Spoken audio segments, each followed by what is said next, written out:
Meus irmãos, receba a paz do Senhor Jesus. Pode tomar seu assento. Glória a Jesus. Que coisa linda, irmãos. Temos ouvido Deus falar poderosamente através das mensagens cantadas. O Espírito Santo tem se movido em nosso meio. Glória a Deus.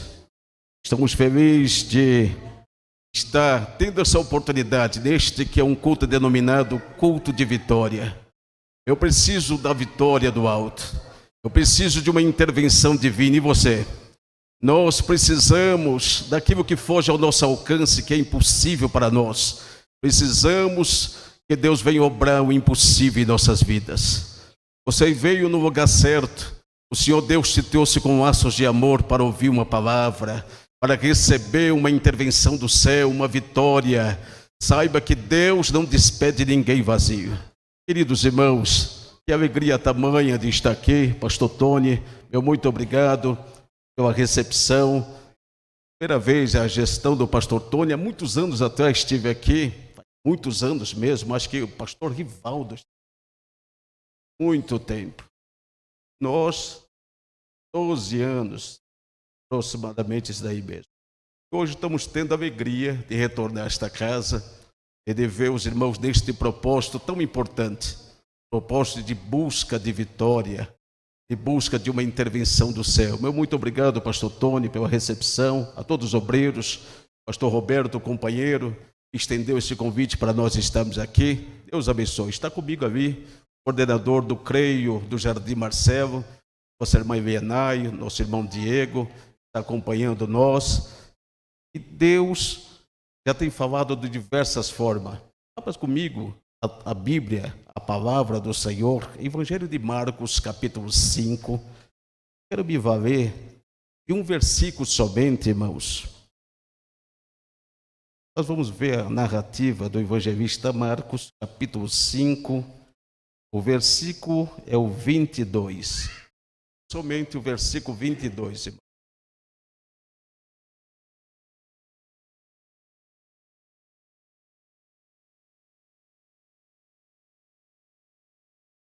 Diz assim o texto sagrado. Versículo 2 do capítulo 5 de Marcos diz assim: Eis que chegou um dos principais da sinagoga por nome Jairo, e vendo-o, prostrou aos seus pés. Esse versículo, queridos irmãos, estamos diante de uma narrativa que salta aos nossos olhos. Uma palavra de suma importância, exatamente porque mostra os feitos de Jesus. A obra que Jesus obrou de uma forma tão poderosa na Palestina. Quando nós vemos este versículo, nós vemos a narrativa falando de um homem chamado Jairo. Quem era, pois, Jairo? Jairo é do conhecimento do Senhor e da Senhora. Ele era o principal da sinagoga. É ele que presidia os cultos ou os dias de sabate, ou dia de sábado, a abertura das reuniões e o fechamento da reunião. Era um homem experimentado na Torá, era um homem que conhecia as letras sagradas. Era um homem bem quisto por todos por onde ele andava.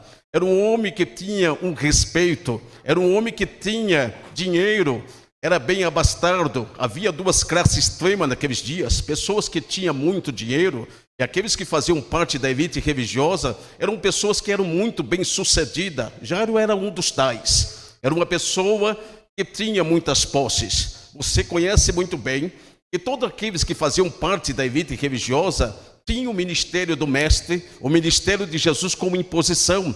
Jesus arrebatava multidões. Por onde Jesus andava, havia muita gente. Exatamente porque Jesus ia na contramão da elite religiosa.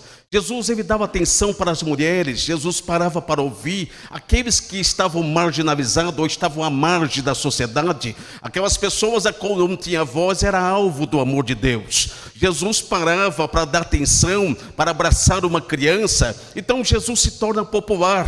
A popularidade de Jesus chama a atenção da elite religiosa. E esses agora têm o ministério do mestre com imposição. Jairo, ele era um dos tais que perseguia o mestre, que tinha o ministério de Jesus como uma ameaça. Porém, a Bíblia é muito irônica em mostrar como que Deus trabalha na vida dos homens. Olha que coisa linda. Jairo é surpreendido pelas curvas da vida.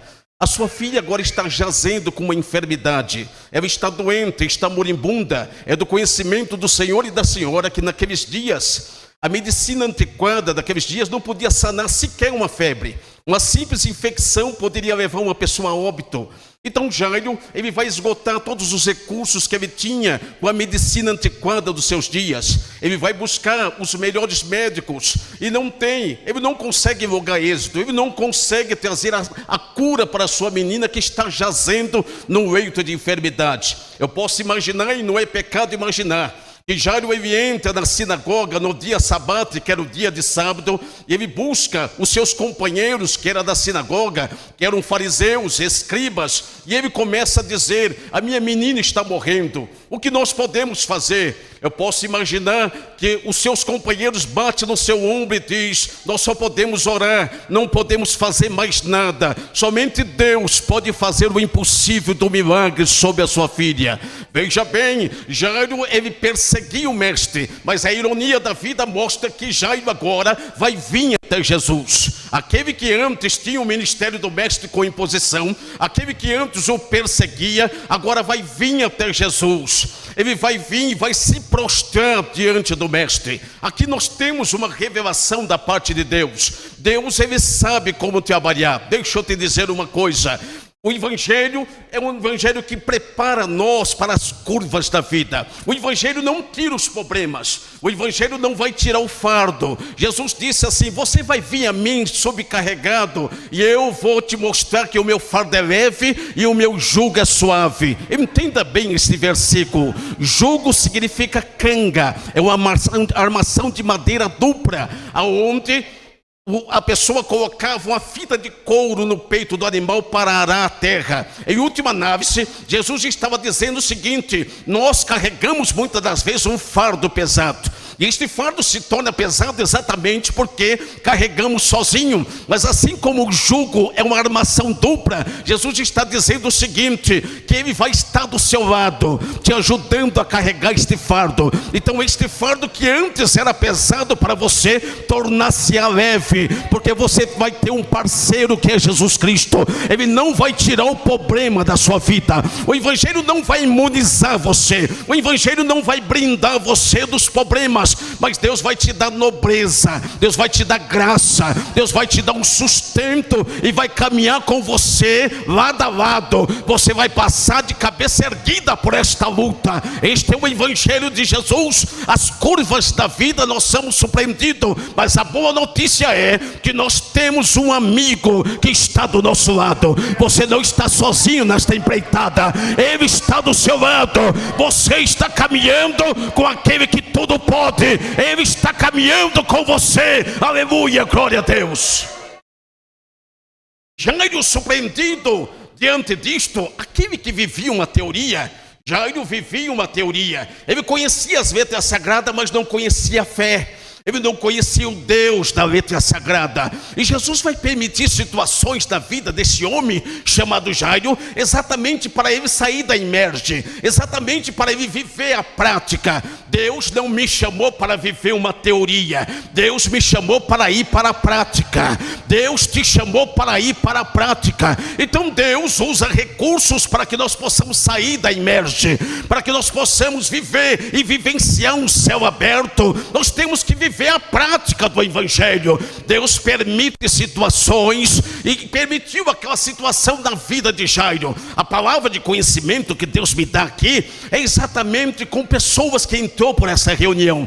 Deus fala com você que como Jairo conhece a palavra, cresceu demais. Deus tem te dado um conhecimento. Deus, Ele tem derramado da sua graça sobre a sua vida. E quantas dessas pessoas que por conhecer demais despreza, começa a deixar as coisas de Deus, tripudiando com as coisas sagradas, começa a achar que é autossuficiente. A sua prepotência não deixa você ouvir mais a voz de Deus. Mas Deus te trouxe aqui para ouvir esta palavra, que Ele está permitindo essa curva da vida na sua vida, exatamente para você entrar no caminho, para você entender que Deus ainda está no controle. Deus vai te usar de uma forma suprema, de uma forma sobre-humana, mas Deus está dizendo: te humilha, entra pelo caminho, porque eu sou o Senhor que tem te capacitado, e eu tenho algo grande para entregar nas tuas mãos. Todavia Deus está dizendo: é necessário entrar no caminho da humildade. Deus me dá uma palavra de conhecimento para falar com pessoas aqui. Você era uma pessoa ativa, uma pessoa expressiva, uma pessoa que fazia obra, uma pessoa que estava em evidência. Porém, as pedradas, as lutas, as curvas da vida te surpreendeu, e hoje você não tem mais ânimo, você não tem mais esse brilho, você não quer mais. A vontade sua é ficar somente ouvindo a palavra, você não quer se envolver mais, você não quer mais colocar a mão do arado, exatamente porque você está machucada, você se feriu mais muito na estrada. Pois bem, Deus está dizendo, e te trouxe aqui com laços de amor, dizendo que a obra que Ele começou com você não terminou. Deus, Ele te chamou e te capacitou. Tem algo que Deus conferiu a você que somente você tem, e Deus está dizendo: é tempo de se levantar. Você não está entendendo, mas o que está acontecendo na sua casa, no meio dos seus, sou eu, diz o Senhor, te chamando com laços de amor para você se levantar, para você voltar ao que você era antes, porque eu quero te usar, e o tempo não acabou da obra que eu tenho contigo, diz o Senhor. Levacai o terra-manto de Candarábia. Existem pessoas aqui que Deus me dá uma palavra de conhecimento.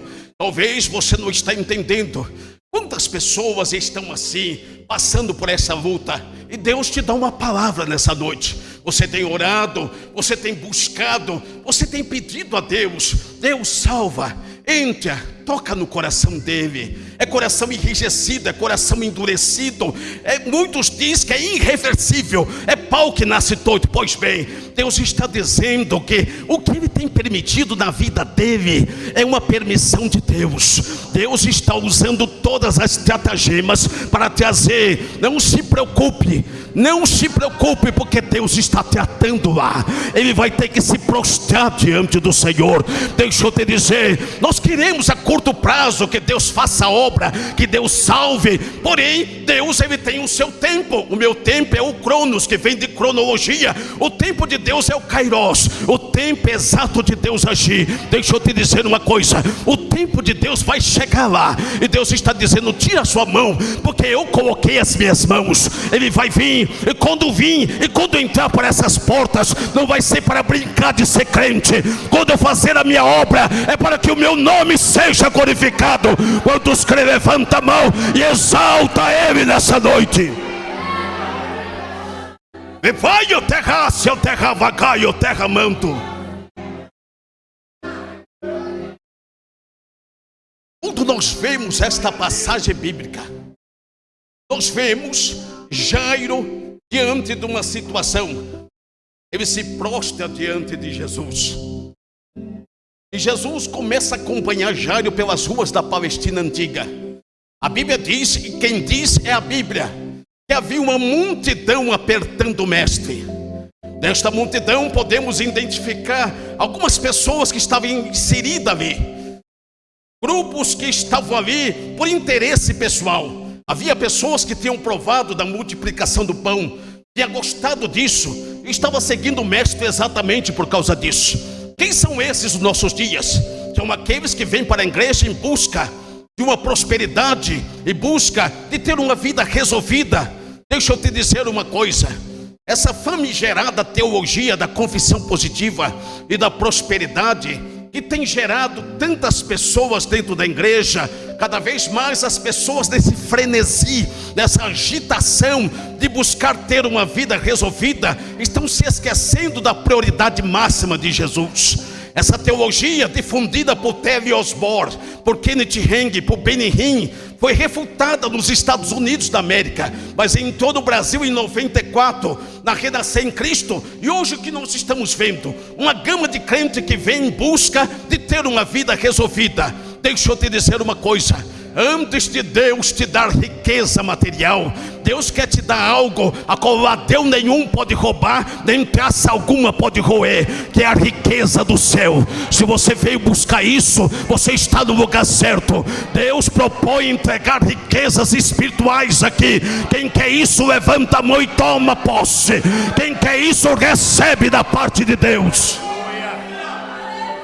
Havia um segundo grupo, eram pessoas que vinham em busca da cura divina, da mazela do seu físico. Muitas pessoas estavam assim.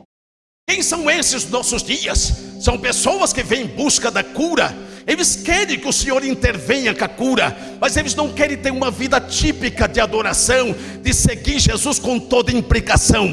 Eles querem o Deus da cura, querem que Deus cure ele, mas não quer seguir o Deus da cura. Nós estamos vendo muitas pessoas nesta motivação. Porém, eu gosto muito de uma fala de um pastor batista, e ele se chamaria Oswaldo Ramos. Um dia ele disse o seguinte: a cura é somente um remendo na alma. Por quê? Porque Deus vai te curar nessa noite, mas isso não quer dizer que você vai estar blindado, que você não vai ser acometido de mais nenhuma enfermidade. Você não vai estar blindado. Você é cometido de várias enfermidades, porque a Bíblia diz: nesse mundo você vai ter aflição.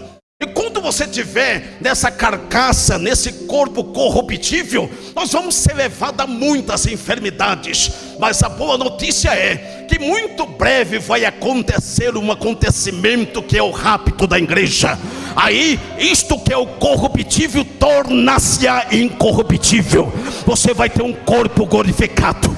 E a Bíblia diz que Ele enxugará dos nossos olhos todas as lágrimas. E quando eu estiver aqui, Deus me cura, mas eu não estou blindado. Eu posso ser acometido de muitas enfermidades. Logo, a prioridade de Deus não é curar. Então qual é a prioridade de Jesus? Resolver o problema do pecado que está inserido dentro de nós. A lacuna aberta do pecado precisa ser sarado. Quando Deus resolve o problema do pecado, todos os problemas existenciais da nossa vida são resolvidos também. Deixa eu te dizer uma coisa: Deus te trouxe aqui para te dar um banho de graça, para sarar você por dentro, para trabalhar na sua vida. Se você quer isso, Deus não dá apenas um remendo, Ele faz a obra completa. Aleluia. Havia ainda pessoas que estavam no meio daquela multidão. Eram pessoas que vinham para assistir um culto, que vinham para ver uma contradição do mestre.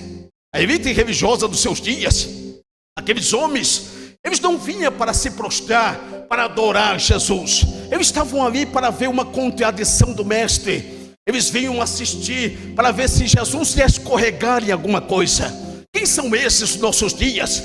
São pessoas que voluntariamente vêm para a igreja, não para prestar um culto, mas vêm para assistir um culto, vêm para olhar se o pastor prega certo, se fala certo, se o louvor está afinado. Deixa eu te dizer uma coisa: aqui é lugar de pessoas que está sendo aperfeiçoada. Ninguém é perfeito aqui. Se você está buscando um lugar de perfeição, você está no lugar certo.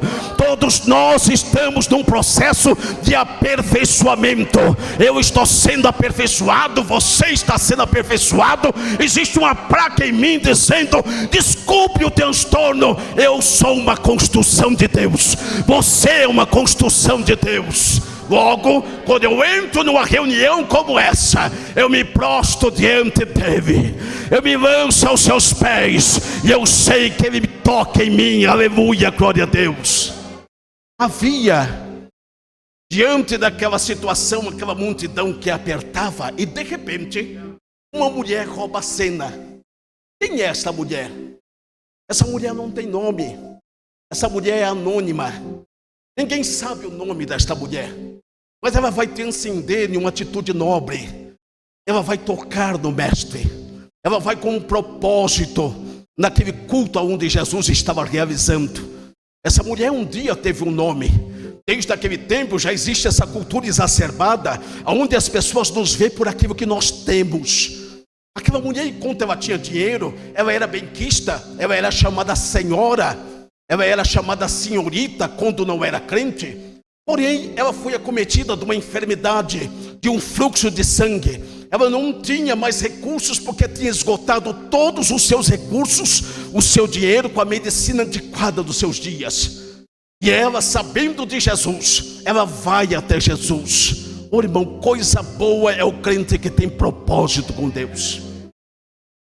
Coisa boa é quando o crente tem propósito com Deus. Aquela mulher sentou no coração dizendo: se eu tão somente tocar nas vestes dele, ficarei sarada. Você lembra quando você saía da sua casa e você já vinha falando com Deus, pedindo: Jesus, fala comigo, Jesus, me toca naquele culto, Jesus, me visita naquele culto? Você lembra? Propósito. Deus busca crentes que têm propósito. Por quê? Porque quando você fala com grupos sectários, todos eles têm propósito. Quando você fala com um seguidor de Charles Taze Russell, um testemunha de Jeová, ele tem propósito. Quando você fala com um seguidor de Joseph Smith Jr., os mormons, eles têm propósito. Quando você fala com um seguidor de Allan Kardec, os kardecistas, eles têm propósito. Quando você fala com um seguidor de Siddhartha Gautama, o Buda, eles têm propósito. Quando você fala com um muçulmano, seguidor de Maomé ou Alá, eles têm propósito. E quando você fala com um crente, você tem propósito. Porque qual é o divisor de água aqui? O que chama atenção aqui? Exatamente porque nós estamos servindo um Deus. Porque quando você chega ali em Lyon, na França, está jazendo os restos mortais de Allan Kardec, o pai dos espíritas. Quando você chega ali na Índia, estão os restos mortais de Buda, o Siddhartha Gautama. Quando você chega ali na América, estão os restos mortais de Joseph Smith Jr., de Charles Taze Russell. Quando você chega em Medina, no Oriente, estão os restos mortais de Maomé, o profeta. E quando você chega lá em Jerusalém, na chamada Via Dolorosa, está um túmulo aberto, está escrito assim: ele não está aqui, porque já ressuscitou. Você não entendeu? Você está servindo um Deus vivo. Não, você não entendeu. Se você tivesse entendendo isso, você estava adorando a Ele agora. Shaddai Otekanam Viasuindei.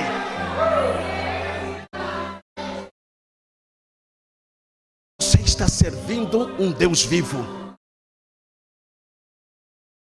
Você está servindo um Deus vivo.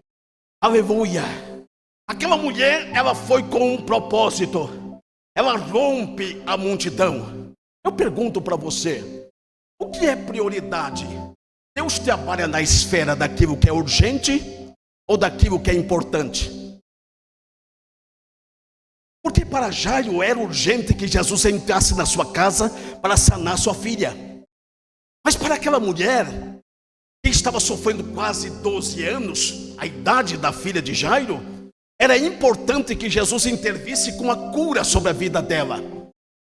Deus trabalha na esfera daquilo que é urgente ou daquilo que é importante? Nós entramos numa reunião como essa e nós dizemos assim: Jesus, eu tenho uma urgência. Eu quero que o Senhor entre na minha casa e salve o meu cônjuge.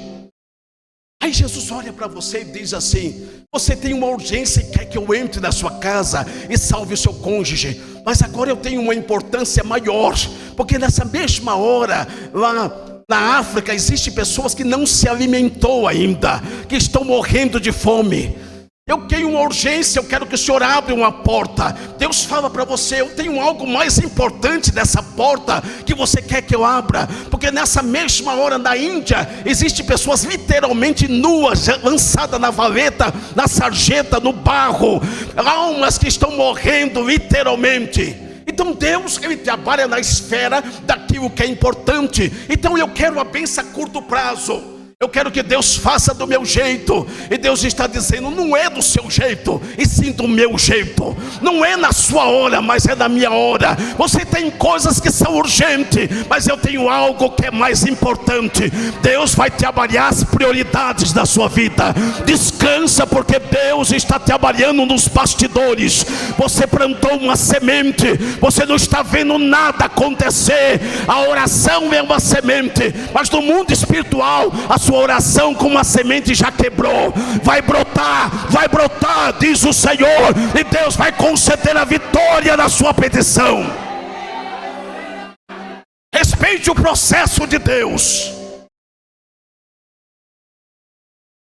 Aquela mulher, louvado seja Deus, ela rompe a multidão e ela toca no mestre. A Bíblia diz, e quem diz é a Bíblia que fala assim: Jesus, dizendo, quem é que me tocou? Veja que Jesus está procurando numa massa humana uma pessoa que tinha tocado. Por quê? Porque Jesus não se fascina com massas humanas. Deus não se fascina com multidões. O que Deus busca, na verdade, são os verdadeiros adoradores.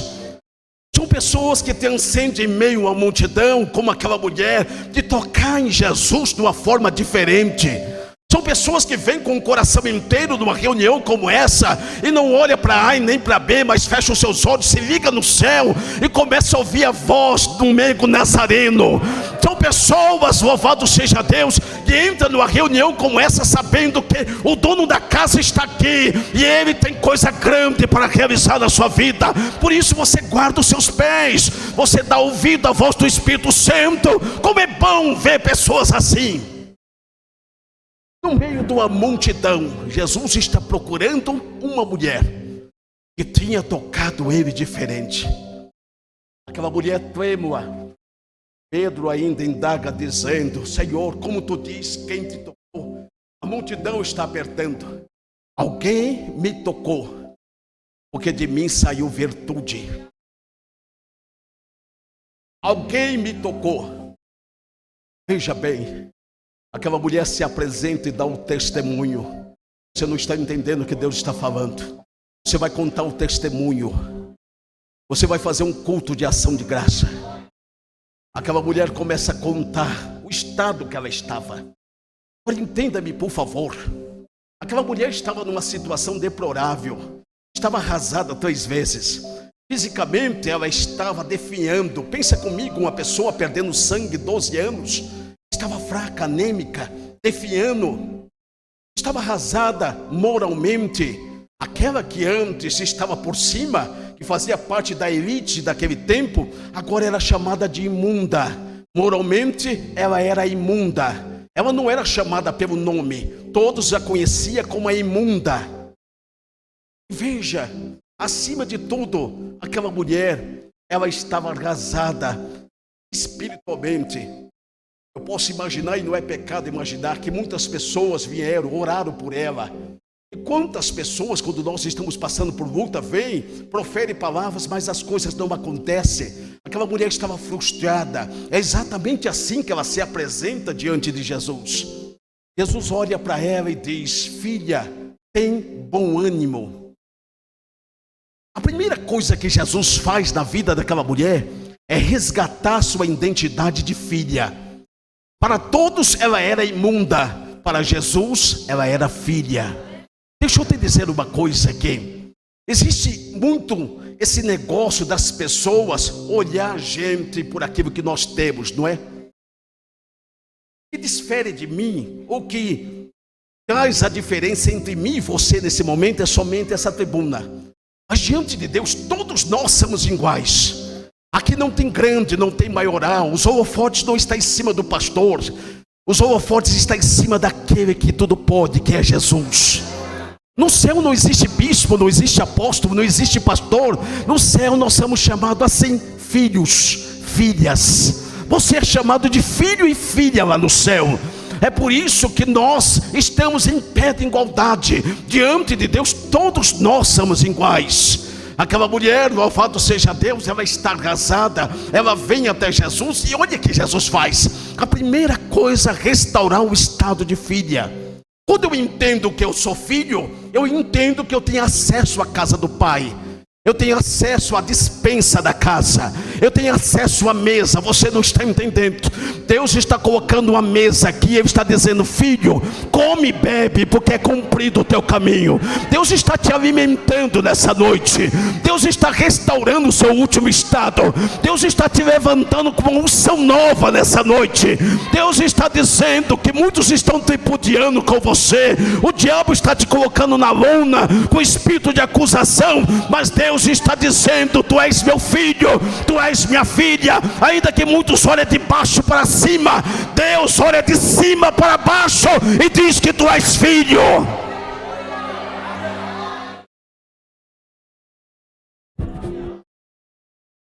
Filha, tem bom ânimo. A palavra bom ânimo significa entusiasmo. Quando eu perco o bom ânimo, eu perco o entusiasmo. A palavra entusiasmo é a junção de duas palavras do latim, que significa Deus dentro de nós. Muitas das vezes eu acordo e não tenho força nem para orar. Nós estamos fracos, não temos vontade de vir para a igreja. São lutas que nós enfrentamos.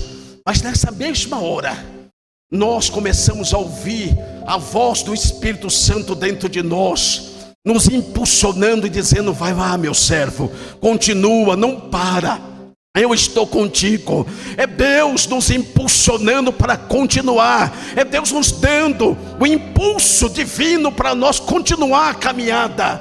Você está entendendo? Quando eu perco o bom ânimo, toda palavra entra pelo ouvido e sai pelo outro. Toda palavra se torna corriqueira. Eu não tenho mais paixão na palavra. A palavra não surte mais efeito. Por quê? Porque eu perdi o ânimo. E quando eu perco o ânimo, eu perco também a alegria da salvação.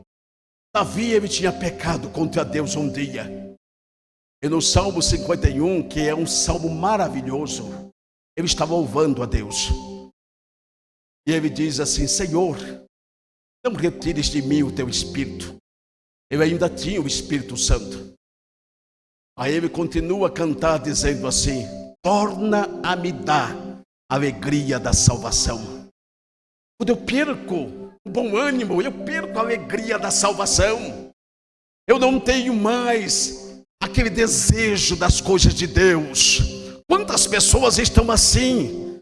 Estão sendo levadas, não consegue mais. Entra numa reunião como essa, o culto se torna corriqueiro. Você não tem mais uma lágrima para derramar. Você não consegue mais sentir. Deus não surte mais efeito com sua palavra dentro de você. Mas Deus te trouxe aqui com laços de amor para você ouvir esta palavra e para dizer que nessa noite Ele te dá ânimo, Ele te dá bom ânimo, Ele te dá entusiasmo. Filha, tem bom ânimo, a tua fé te salvou. Jairo vai viver esse milagre acontecer. Ele fica maravilhado com aquilo. Aquele homem que vivia uma teoria, agora está vendo a prática do Evangelho. Na mesma hora que Jairo está tendo a tua fé aguçada, trabalhada, chegam os seus amigos da sinagoga e diz assim: não incomodes mais o mestre, seu problema é irreversível. Está tudo acabado, a sua filha já morreu. Tem pessoas assim? Pessoas que estão dentro da sinagoga, está dentro da igreja, mas não crê mais o que Deus pode fazer. Quem é o cético? O cético é aquela pessoa que eu digo aqui: Deus vai curar nessa noite. Ele diz: será? É o cético. Não acredita mais o que Deus pode fazer. São pessoas que estão dentro da igreja que perdeu a fé que Deus pode operar um milagre. Eram os amigos de Jairo. Na mesma hora que os amigos de Jairo disseram esta palavra: não incomode, se está tudo acabado, o problema é irreversível, não tem mais jeito. Jesus lança uma palavra, e é a palavra que Jesus fala com você agora: Jairo, não temas, crê somente. Jairo, não temas, crê somente. Essa palavra, não tenha medo, seja intrépido, fala de uma pessoa que não pode retroceder. O meu justo viverá pela fé. Se ele retroceder, a minha alma não tem prazer nele. Deus não te chamou para recuar. Deus não te chamou para jogar a toalha, para chutar o balde em meio a essa luta. Deus está dizendo: seja intrépido. A palavra intrépido significa corajoso. Tenha coragem nesse momento que você está enfrentando. Não temas, crê somente, Jairo. Seja intrépido, seja corajoso. Essa palavra não temas, você vai ouvir o Espírito Santo ressoar na sua alma. 365 dias do ano, 366 dias do ano bissexto, Deus vai colocar as mãos no seu ombro e vai dizer: não temas, crê somente. Não temas, crê somente.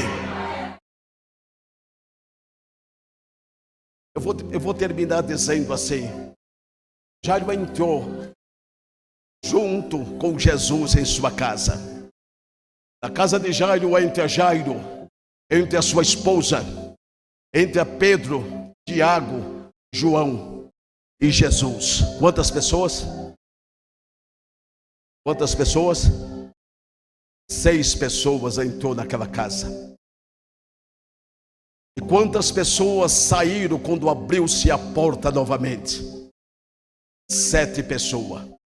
Eu não prego numerologia, mas o número 7 significa perfeição de Deus. Você não está entendendo? Deus está entrando na sua casa hoje.